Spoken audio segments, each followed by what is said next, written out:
नमस्कार, capital TV का खास शो राहुल का अग्निपथ देख रहे हैं आप। मैं हूं आपके साथ पूजा। वोट चोरी, चुनाव आयोग पर आरोप, मोदी सरकार पर हमला, ये सब तो ठीक था, लेकिन अब राहुल गांधी ने ऐसी बात कह डाली है जो शायद ही भारत का कोई युवा पसंद करे, जिसे सुनकर आपका भी खून खौल उठेगा। तो आप पहले की ट्वीट देखिए। राहुल गांधी ने सोशल मीडिया प्लेटफॉर्म एक्स पर लिखा है कि देश के युवा, देश के स्टूडेंट्स, देश के जेनजी संविधान को बचाएंगे, लोकतंत्र की रक्षा करेंगे और वोट चोरी को रोकेंगे। मैं उनके साथ हमेशा खड़ा हूं। जय हिंद। तो जेनजी जिन्होंने बांग्लादेश में आग लगाई, वही जेनजी नेपाल को जलाकर राख कर दिया, श्रीलंका की बर्बादी की कहानी भी लिख डाली। तो क्या अब राहुल गांधी भी यही चाहते हैं कि भारत भी उसी राह पर चल पड़े, वैसे ही आग लगे, वैसे ही देश जले, वैसे ही सत्ता परिवर्तन हो? राहुल गांधी का यह ट्वीट बड़ा चौंकाने वाला है। वैसे राहुल गांधी के इस ट्वीट पर, इस बयान पर कई नेताओं ने यह कहा कि भारत में अगर ऐसी क्रांति होती है तो सबसे पहले राहुल गांधी का ही घर जलेगा और वो खदेड़े जाएंगे। तो राहुल गांधी के इस बड़े बयान पर उनकी क्या राजनीति है, जरा समझेंगे। साथ ही बताएंगे कि आखिर सैम पित्रोदा क्यों कह रहे हैं कि पाकिस्तान में उन्हें घर जैसा फील होता है। इस पर चर्चा के लिए मेरे साथ स्टूडियो में मौजूद हैं कैपिटल टीवी के एग्जीक्यूटिव एडिटर राजीव जी। सर, आपका बहुत बहुत स्वागत है। राहुल गांधी ने जो ये ताजा ट्वीट किया है, उसके पीछे उनका मकसद क्या है? देखिए, मकसद तो एक ही है जो अब तक चलता जा रहा है। वोट चोरी के आधार पर इन्होंने वोट चोरी का मुद्दा उठाया, लोकतंत्र को, भारत के लोकतंत्र को और साथ ही लोकतंत्र को बहाल करने वाली बड़ी संवैधानिक संस्थान चुनाव आयोग पर आरोप लगाकर भारतीय लोकतंत्र के खिलाफ आवाज उठाई और इसके कारण कांग्रेस में भी अलग अलग विचारधाराएं चल रही है। ये सवाल जब अभिषेक मनु सिंघवी से पूछा गया और अभिषेक मनु सिंघवी को कहना पड़ा इस बात के लिए कि राहुल गांधी कोर्ट नहीं जा रहे हैं, ये हमारी एक स्ट्रेटजी है, रणनीति है, अगर कोर्ट में जाएंगे तो हमारे खिलाफ फैसला आएगा। ये अभिषेक मनु सिंघवी कह रहे हैं, क्योंकि कांग्रेस में अलग अलग गुट चल रहे हैं और बिहार कांग्रेस की तरफ से तो फीडबैक आया था कि ये जो वोट चोरी का मुद्दा है ये चुनावी मुद्दा नहीं बन सकता, बिहार में इसके खिलाफ बातें चल रही है और चुनाव आते आते ये वोट चोरी का मुद्दा खत्म हो जाएगा। प्रशांत किशोर हमारे वोट बैंक में सेंध लगा देंगे और भारतीय जनता पार्टी, जनता दल यूनाइटेड का गठबंधन फिर से चुनाव जीत जाएगी।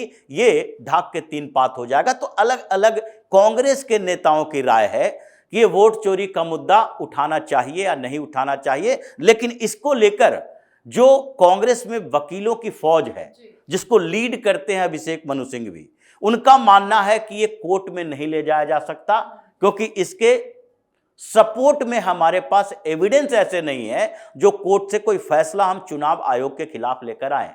मतलब इन्होंने जो बात कही है कि वोट चोरी का आधार बनाकर हम उन अपरिपक्व लोगों को, यानी ये जेन जेड की बात जो कर रहे हैं, 18 साल से 25 साल तक के युवा, जिनको अभी ये समझ नहीं आ रहा है कि डेमोक्रेसी का परिपक्वता क्या है और किस तरीके से सरकारें सत्ता चलती है, उन लोगों को उकसाने की कोशिश। तो ये जो वोट चोरी के मुद्दे पर इन्होंने जेन जेड से जोड़ा है, इसका मतलब क्या है? इसका मतलब स्पष्ट दिखाई पड़ रहा कि आप कोर्ट में नहीं जा सकते क्योंकि कोर्ट से आपके खिलाफ फैसला आएगा। आप कोई एविडेंस नहीं ला सकते क्योंकि एविडेंस आपके पास वैसा है ही नहीं जिसमें आप वोट चोरी साबित कर सकते हो। आप इस बात का एविडेंस ला सकते हो कि वोट कहां ज्यादा जोड़े गए, कहां हटाए गए, क्योंकि एक प्रक्रिया है। जैसे अभी महाराष्ट्र में लोकल बॉडी इलेक्शन होने वाला है और विधानसभा चुनाव के बाद ये पहला चुनाव होगा जिसमें चुनाव आयोग ने फैसला किया कि इस बार हम जनवरी 2025 तक का वोटर रोल अपडेट करेंगे, यानी उस समय तक जो भी व्यक्ति 18 साल का या उससे ऊपर हो गया उन सब का नाम भी जोड़ेंगे। और अचानक से विधानसभा चुनाव में जितने वोट आए थे, वो लोग थे, उससे 15 लाख वोट ज्यादा हो गया है। ये उसी वोटर रोल की बात है। अब राहुल गांधी कहेंगे कि देखो भाई, ये विधानसभा में 40 लाख वोट बढ़े थे और ये 6 महीने में 15 लाख और वोट बढ़ गए। ये एविडेंस नहीं है, बल्कि एक प्रक्रिया है जिस आंकड़ों का आप दुरुपयोग कर सकते हो अपने तरीके से तोड़ मरोड़ कर, लेकिन आप उसमें अदालत को, कोर्ट को गुमराह नहीं कर सकते। तो किसको गुमराह करोगे? लोगों को, और लोगों को गुमराह करने के लिए आजकल युवाओं की जो बात चल रही है उसके लिए सबसे बड़ा प्लेटफॉर्म कौन है? वो है सोशल मीडिया। करोड़ों युवा उससे जुड़े हुए हैं, रील्स देखते हैं, छोटे छोटे क्लिप देखते हैं और उनको उसके आगे पीछे की जानकारी हो या ना हो उस क्लिप को देखकर उत्तेजित भी हो जाते हैं। सोशल मीडिया पर प्रोपेगेंडा चलाया जाता है और सोशल मीडिया पर ऐसे ये जो अंतरराष्ट्रीय स्तर पर कॉन्स्पिरेसी चल रही है, जैसे नेपाल में हुआ, नेपाल में भी सोशल मीडिया पर बैन लगाने की बात इसलिए की गई क्योंकि ये कहा गया कि आप जितने बड़े प्लेटफॉर्म हो सब नेपाल में वहां के मंत्रालय में रजिस्ट्रेशन कराओ। भारत में भी ये स्थिति है, यहां भी रजिस्ट्रेशन होता है, लेकिन इन लोगों ने कर दिया है कि कॉन्स्पिरेसी है। ये इतना बड़ा सर्वर सिस्टम है कि अगर कोई विचार को उभारना चाहेगा तो उसको फैलाएगा, अगर किसी तथ्य को छिपाना चाहेगा तो उसकी रीच कमजोर कर देगा। यही तो अंतरराष्ट्रीय कॉन्स्पिरेसी है और जिसमें बड़े बड़े सोशल मीडिया जाइंट्स हैं जो मिले हुए हैं और उसमें पैसे की जरूरत पड़ती है क्योंकि ये सारे पैसे के लिए काम करते हैं। तो करोड़ों डॉलर की इसमें इन्वेस्टमेंट होता है और उसके लिए प्रचार पर खर्च किया जाता है और इसका काम कांग्रेस के अंदर बहुत सारे ऐसे अरबपति दोस्त इनके विदेशी हैं, जैसे जॉर्ज सोरोस तो पहले ही कह चुका है कि हम मोदी को हटाने के लिए अरबों डॉलर खर्च कर सकते हैं। तो ये करोड़ों डॉलर खर्च करना बड़ी बात नहीं है। जैसे नेपाल में कहा गया कि अमेरिका से 90 करोड़ डॉलर की फंडिंग की गई थी 4 साल के अंदर, और 90 करोड़ डॉलर का मतलब नेपाल के रुपये के अनुसार कम से कम तो 12,000 करोड़ होता है। नेपाल के अनुसार देखेंगे 12,000 करोड़ रुपया वहां के ये जो बजट है उसके 15% के बराबर होगा। तो इतने पैसे खर्च किए जाते हैं। तो अब राहुल गांधी का एजेंडा यही हो गया है कि 2-3 मुद्दे और इसमें जोड़ेंगे। पहले मुसलमानों को जोड़ने के लिए जो अभी जुमे की नमाज के बाद पहली बार फिर से एक वक्फ बोर्ड का मुद्दा आया और हर मस्जिद में तकरीर दी गई वक्फ बोर्ड को लेकर, ये राहुल गांधी का मुद्दा है। तो वक्फ बोर्ड को लेकर मुसलमान के उन लड़कों को आगे बढ़ाओ जो हिंसात्मक आंदोलन कर सकते हैं, आगजनी कर सकते हैं, जैसे कि सीएए के खिलाफ इन लोगों ने किया। उसके साथ ये वोट चोरी का मुद्दा उठाकर वैसे युवाओं को भड़काओ जो कि कांग्रेस का सपोर्ट कर सकते हैं या फिर जिसके अंदर थोड़े बहुत लुंज पुंज आधार हो कि हम भाजपा को सपोर्ट करें या न करें, देश के प्रति क्या व्यवहार है, देश में क्या चल रहा है, इनसे मतलब नहीं है। तो अब इन्होंने जेन जेड की बात की है कि वोट चोरी पर अब जेन जेड को आगे बढ़ना पड़ेगा, यानी कि ये अराजकता का माहौल पैदा करने की कोशिश कर रहे हैं कि सत्ता परिवर्तन सामान्य तरीके से अब होगा नहीं, तो ऐसा करो कि कम से कम विद्रोह होगा चारों तरफ। देखिए यहां तख्ता पलट नहीं हो सकती, बिल्कुल यहां ऐसी स्थिति नहीं हो सकती भारत के अंदर जिसमें युवा क्रांति करना शुरू कर दे, कोई सड़क पर आ जाए, आगजनी कर ले, रेल तोड़ दे, पोस्ट ऑफिस तोड़ दे और उसके बाद यहां तख्ता पलट हो जाए।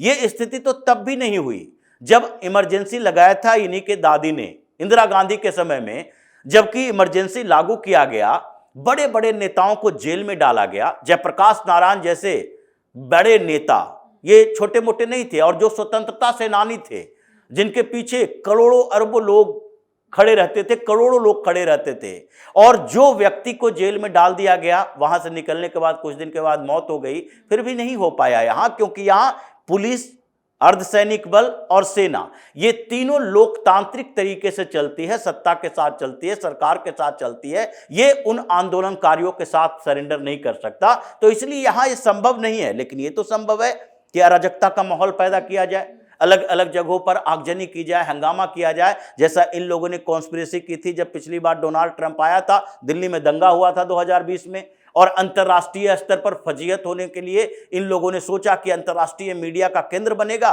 कि देखो सीएए से कैसे भारत जल रहा है। तो इनकी कॉन्स्पिरेसी यही है कि भारत को बदनाम करने के लिए ये पूरे दुनिया में घूम घूम कर ये प्रचार कर चुके हैं, चाहे अमेरिका जाएं, ब्रिटेन जाएं, पुर्तगाल जाएं, इटली जाएं, या फिर जहां भी थाईलैंड, वियतनाम में जाते हैं, हर जगह इनका यही तरीका होता है कि भारत के लोकतंत्र को बदनाम करो, इसे तानाशाही साबित करो। अब इन्होंने देख लिया कि अलग अलग देशों में जाकर प्रेस कॉन्फ्रेंस करने से कुछ नहीं होगा, हमें भारत के अंदर एक ऐसी आग लगानी है जिसके आधार पर हम ये साबित कर सके कि भारत में तानाशाही चल रही है, सत्ता परिवर्तन करना चाहिए, प्रधानमंत्री मोदी को रिजाइन देना चाहिए। भारतीय जनता पार्टी के दूसरे नेता अगर प्रधानमंत्री बन जाए कोई दिक्कत नहीं है। तो ये स्थितियां ये पैदा करने की कोशिश कर रहे हैं, ये देशद्रोही साजिश है। इसके ऊपर तो अब एक्शन होना चाहिए। हालांकि ये मामला अभी गरमाना शुरू हुआ है, इसलिए राहुल गांधी अब उस मोड़ पर चले आए। वोट चोरी, फर्जी तरीके से बात की, उस पर तो सिर्फ मीडिया में हंगामा खड़ा हुआ और फिर भारतीय जनता पार्टी ने आरोप लगाया, चुनाव आयोग ने इनके ऊपर आरोप लगाए। अभी तक लीगल कार्रवाई नहीं की है, लेकिन इस मामले में तो लीगल कार्रवाई होगी और इस पर कई एफआईआर दर्ज हो गए कि ये ऐसे समय में, जबकि बांग्लादेश, श्रीलंका की बात आपने की, नेपाल की बात की, ये परिस्थितियों की बात है कि कौन से समय में कौन सी बात की जा रही है। और ऐसे समय में जहां भारत के पड़ोस में कई जगह सत्ता परिवर्तन हो चुके हैं, आंदोलन हो चुके हैं, आगजनी हो चुकी है, उस समय आप ये ऐसी बातें कर रहे हो, इसका मतलब देश को जलाने की साजिश है। इसीलिए इसके ऊपर भी राहुल गांधी पर एफआईआर दर्ज होगा, केस मुकदमे होंगे, इनकी परेशानी इसमें बढ़ने वाली है। होना ही चाहिए, क्योंकि टाइमिंग भी आपने समझाया कि बहुत इंपॉर्टेंट है। लेकिन एक बात है कि वो कहते हैं ना कि दिल की बात जुबां पे आ जाती है। सैम पित्रोदा लगता है वही कह रहे हैं। वो कह रहे हैं कि पाकिस्तान में गया हूं, वहां जाके बहुत अच्छा लगता है, घर जैसा फील होता है। वो तो पाकिस्तान को घर जैसा बता रहे हैं, बांग्लादेश को घर जैसा बता रहे हैं, नेपाल को घर जैसा बता रहे हैं। वो हर जगह पर घर जैसा अपना बता रहे हैं जहां पर आजकल भारत विरोधी गतिविधियों का केंद्र बना हुआ है।